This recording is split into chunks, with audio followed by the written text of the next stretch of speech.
So one of the things that's really important to us as leaders and at Mac Makes Music is participant-led or participant-centred music making. So in our main activities, we'll use a lot of young people's ideas and young people's requests to make sure that the music is really central to the things that they like, the things that they've requested. There are so many simple ways that we can do this as music educators, and it really helps the young people to feel engaged and to have ownership of what they're doing. So one of the things I really love doing is collecting ideas for pieces of music. Young people write them down and fold them up really small, themes that we could use for music, and they might get someone to scribe for them, and we put them in my magic hat, and then each week we'll pick out a few different ideas.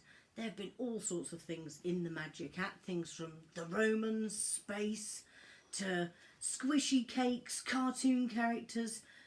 Children's imaginations are immense, and using this is a way that children get really excited picking them out and seeing whose idea it is going to be next.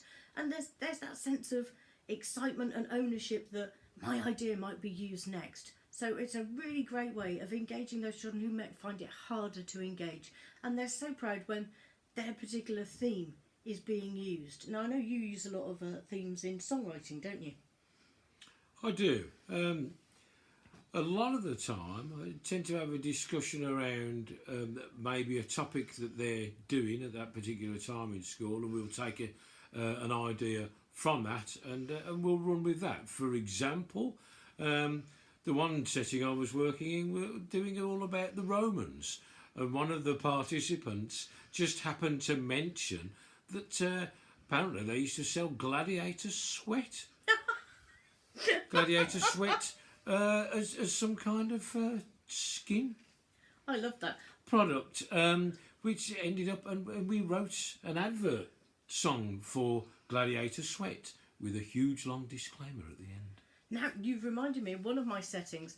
We wrote advertising jingles for products that young people were actually making to sell at their enterprise show, which was brilliant. They were making the product, they made up their tunes for their jingles, we recorded them, and then they played them at a Dragon's Den style presentation, which really added to the feeling of a child-centred curriculum and linking into other subjects. I love linking into other subjects at schools when teachers tell me that they're doing a particular subject. Coming up with activities that can help to enhance that learning is really special. Absolutely, and it wins a lot of brownie points in schools as well.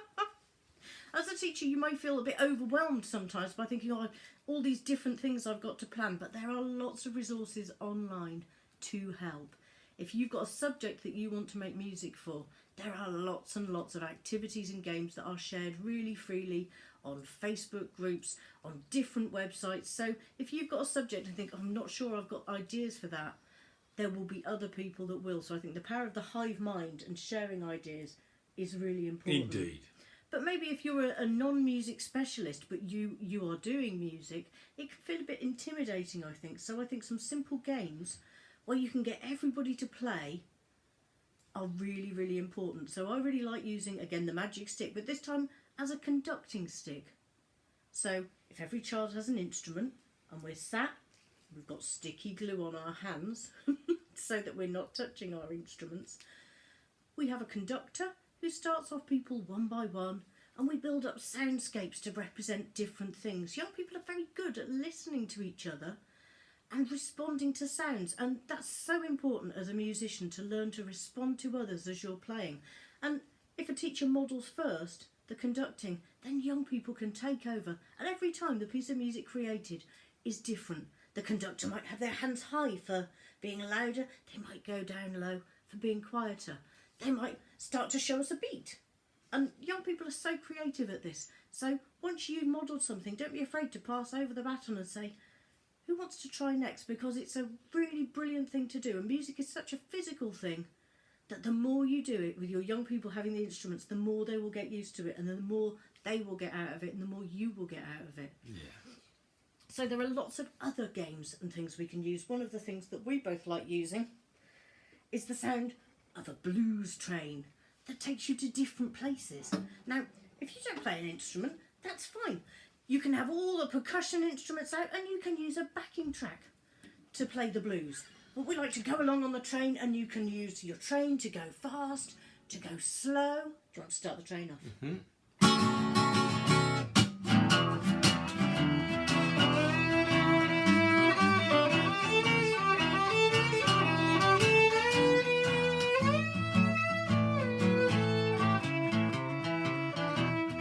Maybe we're going to go through a tunnel and it's really quiet.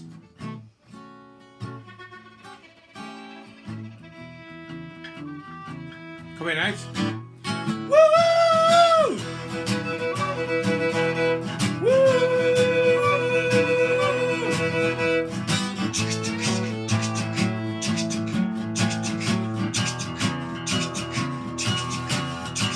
And maybe we start to slow down until we all come to a stop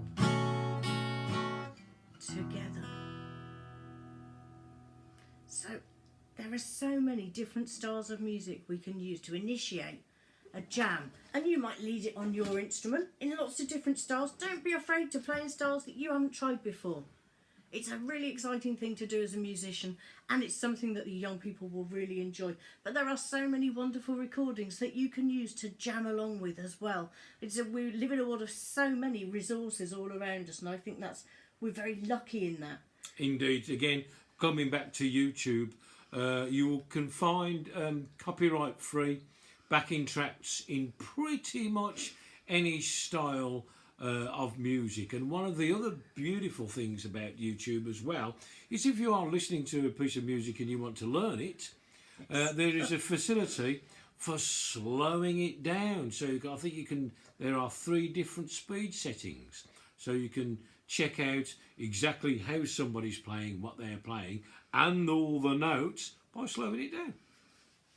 I think we can also use call and response really effectively. So particularly if you've used it as a warm-up and young people are used to that call and response as a warm-up, you can use it as a main activity and young people can lead on different instruments. It may be that some of your young people have different needs and you may need to use some different instruments that you've adapted, or iPads can be absolutely brilliant for being really inclusive. Drake Music have got lots of ideas on that. Mac Makes Music have lots of brilliant ideas on that. So there are ways for every young person to be included.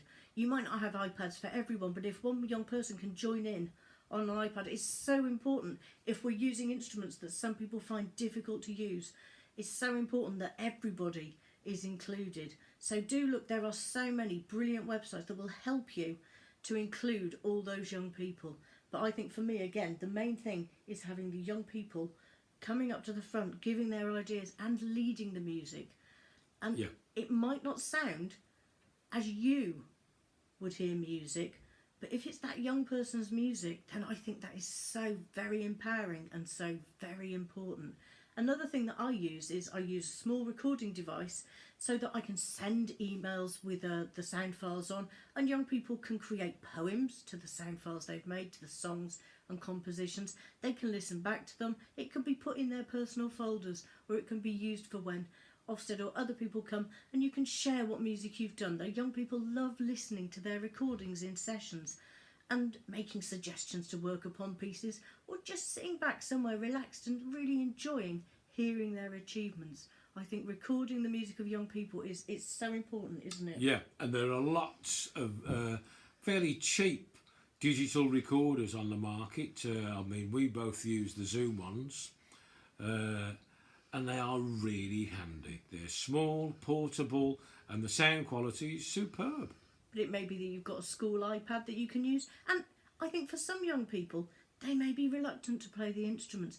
You can have a young person who is using an iPad to take pictures of people playing, so they're documenting it like a journalist. Exactly. One thing I was just going to mention there was that the beauty of having an audio recorder is that we can say to participants, you have no need to worry about being filmed or photographed because this only records sound.